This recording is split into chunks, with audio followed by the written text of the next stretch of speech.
ಕೋಗಿಲು ನಿರಾಶ್ರಿತರ ಪಕ್ಕಾ ದಾಖಲೆ ಟಿವಿ ನೈನ್ಗೆ ಲಭ್ಯವಾಗಿದೆ. ಬೇರೆ ಎಲ್ಲೂ ಕೂಡ ಇಲ್ಲದಂತ ಎಕ್ಸ್ಕ್ಲೂಸಿವ್ ದಾಖಲೆ ಟಿವಿ ನೈನ್ಗೆ ಸಿಕ್ಕಿದೆ.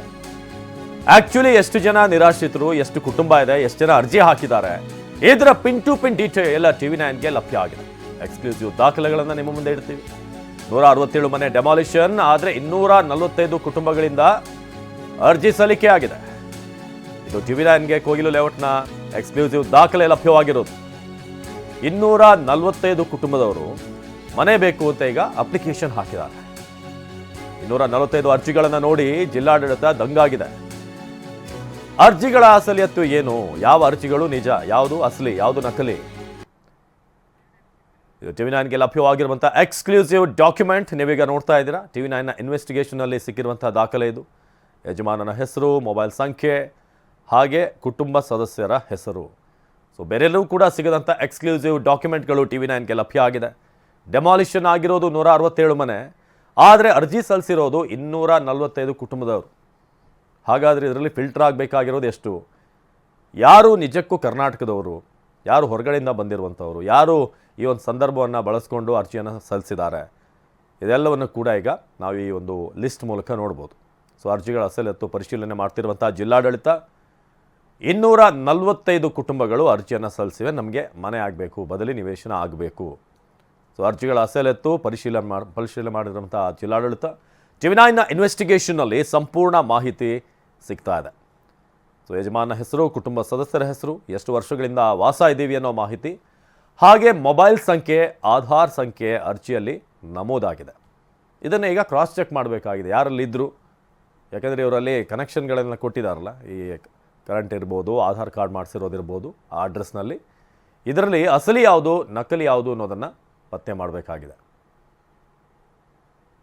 ಸೊ 245 ಅರ್ಜಿ ಸಲ್ಲಿಸಿರೋರ ಪಟ್ಟಿ ಟಿವಿ ನೈನ್ಗೆ ಲಭ್ಯ ಆಗಿದೆ. ಇನ್ನೊಂದು ಕಡೆ ಸಂತ್ರಸ್ತರ ದಾಖಲೆ, ಯಾಕಂದರೆ ಈ ಯಾರು ನಿಜಕ್ಕೂ ಅಲ್ಲಿ ಬದಲಿ ನಿವೇಶನವನ್ನು ಪಡಿಬೇಕು, ಅವರು ಅದರಿಂದ ವಂಚಿತರಾಗಬಾರ್ದು, ಯಾರು ಎಕ್ಸ್ಟ್ರಾ ಸೇರ್ಪಡೆ ಆಗಿರುವಂಥ ಹೆಸರುಗಳಿಂದ. ಸೊ ನಿನ್ನೆಯಷ್ಟೇ ಕೃಷ್ಣ ಬೈರೇಗೌಡರು ಹಾಗೆ ಜಮೀರ್ ಅಹಮದ್ ಒಂದು ಮೀಟಿಂಗನ್ನು ನಡೆಸಿ ಗುರುವಾರದಿಂದ ಮನೆ ಹಂಚಿಕೆ ಆಗುತ್ತೆ ಅಂತ ಹೇಳಿದರು. ದಾಖಲೆ ಪರಿಶೀಲನೆಗೆ ಜಿಲ್ಲಾಡಳಿತದಿಂದ ತಂಡ ರಚನೆ ಆಗಿದೆ. ದಾಖಲೆ ಪರಿಶೀಲನೆಗೆ ಜಿಲ್ಲಾಡಳಿತದಿಂದ ಟೀಮ್ ರೆಡಿ ಆಗಿರೋದು. ಈಗ ಕ್ರಾಸ್ ಚೆಕ್ ಮಾಡಬೇಕಾಗಿದೆ, ಯಾರು ನಿಜಕ್ಕೂ ಅಲ್ಲಿ ವಾಸಿಸ್ತಾ ಇದ್ರು, ಯಾರು ಎಷ್ಟು ವರ್ಷಗಳಿಂದ ಇದ್ರು, ಒಂದು ಕುಟುಂಬದ ಸದಸ್ಯರ ಸಂಖ್ಯೆ ಎಷ್ಟು. ಸೊ ನೀವಲ್ಲಿ ಗಮನಿಸ್ಬೋದು, ಕೋಗಿಲು ನಿರಾಶ್ರಿತರ ಪಕ್ಕಾ ದಾಖಲೆ ಟಿವಿ ನೈನ್ಗೆ ಲಭ್ಯ ಆಗಿದೆ, ಎಷ್ಟು ಜನ ಅರ್ಜಿ ಸಲ್ಲಿಸಿದ್ದಾರೆ ಅಂತ. ಇನ್ನೊಂದು ಕಡೆ ಆಧಾರ್ ಕಾರ್ಡ್ಗಳು, ಯಾವ ಕುಟುಂಬದಲ್ಲಿ ಎಷ್ಟು ಜನ ಇದ್ದಾರೆ, ಅವರ ಆಧಾರ್ ಕಾರ್ಡ್ ನಂಬರ್, ಇದೆಲ್ಲವನ್ನು ಕೂಡ ಈಗ ಕ್ರಾಸ್ ಚೆಕ್ ಮಾಡಬೇಕಾಗಿದೆ. ಭಾಳ ಮುಖ್ಯವಾಗಿ ಇವರು ಅಲ್ಲಿ ವಾಸವಾಗಿದ್ರಾ. ಇತ್ತೀಚೆಗೆ ಸತ್ಯಶೋಧನಾ ಸಮಿತಿಯವರು ಹೋದಾಗ ವಿಶ್ವನಾಥ್ ಅವರು ದಾಖಲೆ ಪರಿಶೀಲನೆ ಮಾಡಬೇಕಾದ್ರೆ ಬೇರೆ ಎಲ್ಲೋ ಜೆ ನಗರದ್ದು ಅಲ್ಲಿ ಇಲ್ಲಿಂದೆಲ್ಲ ಕೆಲವೊಂದು ಡಾಕ್ಯುಮೆಂಟ್ಗಳನ್ನು ಕೊಡ್ತಾಯಿದ್ರು. ಕೋಗಿಲಲ್ಲಿ ಎಲ್ಲಿ ಬರುತ್ತೆ ಏರಿಯಾ ಅಂತ ಕೇಳಿದಾಗ ಉತ್ತರ ಇಲ್ಲ. ಸೊ ಇದು ಸಂತ್ರಸ್ತರ ಒಂದಷ್ಟು ದಾಖಲೆಗಳನ್ನು ಕೂಡ ನಿಮಗೆ ತೋರಿಸ್ತಾ ಇದ್ದೀವಿ. ಆಧಾರ್ ಕಾರ್ಡ್ ಹಾಗೆ ಎಲೆಕ್ಷನ್ ID ಇದೆಲ್ಲವನ್ನು ಕೂಡ ಈಗ ಕಲೆ ಹಾಕಲಾಗ್ತಾ ಇದೆ. ಸೊ ಟಿವಿ ನೈನ್ ಇನ್ವೆಸ್ಟಿಗೇಷನಲ್ಲಿ ಸಂಪೂರ್ಣ ಮಾಹಿತಿ, ಯಾರ್ಯಾರ ಅರ್ಜಿ ಜೊತೆಗೆ ಸಂತ್ರಸ್ತರ ದಾಖಲೆ ಏನು, ಇದೆಲ್ಲದರ ಬಗ್ಗೆ ಕೂಡ ನಿಮಗೆ ಇನ್ಫಾರ್ಮೇಷನ್ ಇಡ್ತಾ ಇದ್ದೀವಿ. ಸೊ ದಾಖಲೆ ಪರಿಶೀಲನೆಗೆ ತಂಡ ರಚನೆ ಮಾಡಿದ ಜಿಲ್ಲಾಡಳಿತ, AC, ಯಲಹಂಕ ತಹಶೀಲ್ದಾರ್, ಬೆಸ್ಕಾಂ ಅಧಿಕಾರಿ, ನಂತರ ಪೊಲೀಸರಿಂದ ತನಿಖೆ, ಇಷ್ಟು ಕಡೆಯಿಂದ ದಾಖಲೆ ಪರಿಶೀಲನೆ ಆಗುತ್ತೆ. ನಂತರ GBAಗೆ ದಾಖಲೆಗಳ ಹಸ್ತಾಂತರ. ಇವರು ನಿಜವಾಗ್ಲೂ ಅಲ್ಲಿ ನಿರಾಶ್ರಿತರು. GBAಯಿಂದ ರಾಜೀವ್ ಗಾಂಧಿ ನಿಗಮಕ್ಕೆ ಅಂತಿಮ ಪಟ್ಟಿಯನ್ನು ಸಲ್ಲಿಸಲಾಗುತ್ತೆ. ದಾಖಲೆ ಪರಿಶೀಲನೆಗೆ ಜಿಲ್ಲಾಡಳಿತದಿಂದ ತಂಡ ಆಗಿದೆ.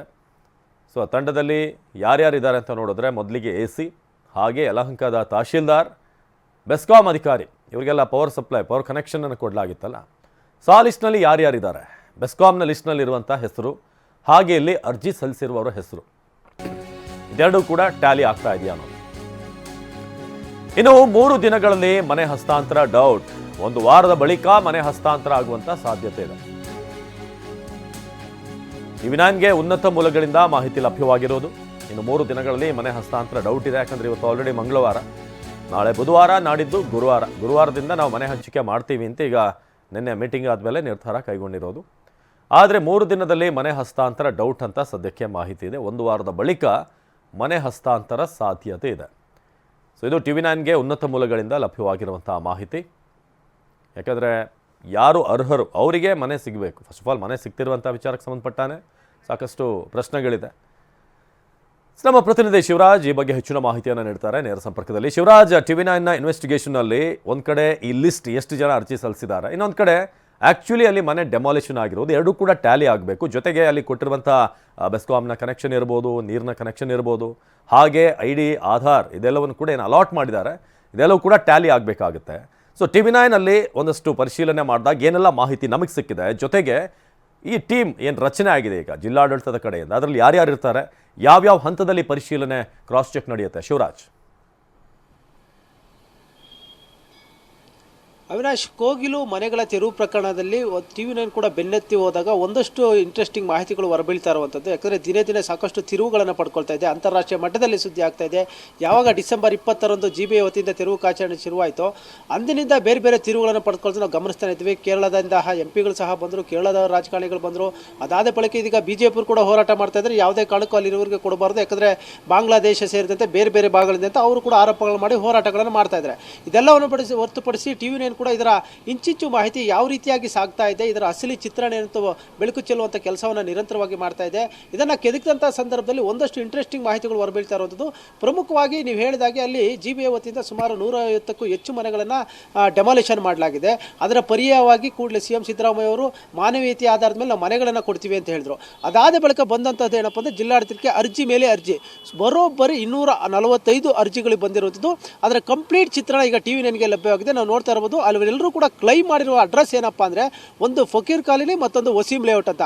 ಪ್ರತಿಯೊಬ್ಬರು ಯಜಮಾನನ ಹೆಸರು ಜೊತೆಗೆ ನಾನು ಯಾವ ಲೇಔಟಲ್ಲಿ ಸೇರಿದ್ದೀನಿ ಆ ಒಂದು ಅಡ್ರೆಸ್ಸನ್ನು ಮೆನ್ಷನ್ ಮಾಡಿದರೆ, ಜೊತೆಗೆ ನನ್ನ ಮಕ್ಕಳೆಷ್ಟು, ನಾವು ಕುಟುಂಬದಲ್ಲಿ ಎಷ್ಟು ಸದಸ್ಯರಿದ್ದೀವಿ, ಅವರ ವಯಸ್ಸೆಷ್ಟು, ಜೊತೆಗೆ ನಮ್ಮ ದೂರವಾಣಿ ಸಂಖ್ಯೆ, ಆಧಾರ್ ನಂಬರು, BPL ಕಾರ್ಡ್ ಏನಾಗಿರ್ತಾರೆ BPL ಕಾರ್ಡ್ ಸಂಖ್ಯೆ, ಹೀಗೆ ನಾವು ಮತ್ತು ಇನ್ನೂ ಇಂಟ್ರೆಸ್ಟಿಂಗ್ ಏನಪ್ಪ ಅಂದರೆ ನಾವು ಎಷ್ಟು ವರ್ಷಗಳಿಂದ ನಾವು ಇಲ್ಲಿ ವಾಸ ಮಾಡ್ತಾಯಿದ್ದೀವಿ ಎಲ್ಲ ಒಂದು ಕಂಪ್ಲೀಟ್ ಒಂದು ಮಾಹಿತಿಯನ್ನು ಈಗ ಜಿಲ್ಲಾಡಳಿತಕ್ಕೆ ಸಬ್ಮಿಟ್ ಮಾಡಿರುವಂಥದ್ದು. ಯಾಕಂದರೆ ರಾಜೀವ್ ಗಾಂಧಿ ವಸತಿ ಯೋಜನೆಯಡಿ ಏನಾದರೂ ಮನೆ ಪಡಿಬೇಕಂದ್ರೆ ಅವೆಲ್ಲ ದಾಖಲೆಗಳಿರಬೇಕು. ಆ ಒಂದು ಮಾಹಿತಿಗಳನ್ನು ಕೊಟ್ಟಿದ್ದಾರೆ. ಬಹುತೇಕ ಮಂದಿದು BPL ಕಾರ್ಡ್ ಕೂಡ ಸಿಗ್ತಾ ಇಲ್ಲ. ಆದರೆ 20 ವರ್ಷ 15 ವರ್ಷಕ್ಕೆ ಹೆಚ್ಚು ಮೇಲ್ಪಟ್ಟು ನಾವು ಇದ್ದೀವಿ ಅಂತ ಹೇಳಿದರೆ ಇದು ಎಲ್ಲೋ ಒಂದು ಕಡೆ ಜಿಲ್ಲಾಡಳಿತಕ್ಕೆ ಸಾಕಷ್ಟು ಒಂದು ತಲೆನೋವಾಗಿರುವಂಥದ್ದು. ಹೀಗಾಗಿ ಆ ಒಂದು ದಾಖಲೆಗಳ ಪರಿಶೀಲನೆಗೆ ಈಗ ಜಿಲ್ಲಾಡಳಿತ ಮುಂದಾಗಿರುವಂಥದ್ದು. ಪ್ರಮುಖವಾಗಿ ಬೆಂಗಳೂರು ಉತ್ತರ ಉಪಾಯುಕ್ತರ ನೇತೃತ್ವದಲ್ಲಿ ಒಂದು ತಂಡನ ರಚನೆ ಮಾಡ್ತಾರೆ. ಅಲ್ಲಿ ಯಲಹಂಕ ತಹಶೀಲ್ದಾರ್ ಇರ್ತಾರೆ, ಅಲ್ಲಿ ಲೋಕಲ್ ಶಿರಸ್ತೇದಾರ್ ಇರ್ತಾರೆ, ಬೆಸ್ಕಾಂ ಅಧಿಕಾರಿ ಇರ್ತಾರೆ. ಇವೆಲ್ಲರೂ ಮಾನಿಟರಿಂಗ್ ಮಾಡಿದಂಥ ಸಂದರ್ಭ ಬಳಿಕ ಅಂದರೆ ಈ ಅರ್ಜಿಗಳು ಏನಿದಾವೆ ಈ ಅರ್ಜಿಗಳ ಒಂದು ದಾಖಲೆಗಳನ್ನು ಪರಿಶೀಲನೆ ಮಾಡಬೇಕಾಗುತ್ತೆ. ಇವೆಲ್ಲ ದಾಖಲೆಗಳು ಅಸಲಿಯೋ ಅಥವಾ ನಕಲಿಯೋ, ಎಷ್ಟು ದಿನಗಳಿದ್ದರೂ ಪ್ರತಿಯೊಂದು ಇಂಚಿಂಚು ದಾಖಲೆಗಳನ್ನು ಪರಿಶೀಲನೆ ಈ ಒಂದು ತಂಡ ಮಾಡಬೇಕು. ಅದಾದ ಬಳಿಕ ಪೊಲೀಸರು ಕೂಡ ವೆರಿಫಿಕೇಶನ್ ಮಾಡಬೇಕು. ಅದಾದ ಬಳಿಕ ಆ ಒಂದು ಜಿಲ್ಲಾಡಳಿತದ ಒಂದು ಪಟ್ಟಿ ಸಿದ್ಧವಾಗುತ್ತೆ. ಎಷ್ಟು ಜನ ಇದರಲ್ಲಿ ಅಸಲಿ ಇದ್ದಾರೆ ಅನ್ನೋದು ಪಟ್ಟಿಯನ್ನು ಸಿದ್ಧಪಡಿಸಿ ಅದನ್ನು GBIಗೆ ಹಸ್ತಾಂತರ ಮಾಡ್ತಾರೆ. GBI ಅವರು ಕೂಡ ಆ ಒಂದು ಪಟ್ಟಿಯನ್ನು ಫೈನಲ್ ಆದ ಬಳಿಕ ಏನು ಸಬ್ಸಿಡಿ ಆಧಾರದಲ್ಲಿ ಅವ್ರಿಗೆ ಮನೆಗಳು ಕೊಡಬೇಕಾಗುತ್ತೆ ಅದನ್ನು ರಾಜೀವ್ ಗಾಂಧಿ ವಸತಿ ನಿಗಮಕ್ಕೆ ಆ ಒಂದು ಪಟ್ಟಿಯನ್ನು ಸಬ್ಮಿಟ್ ಮಾಡ್ತಾರೆ.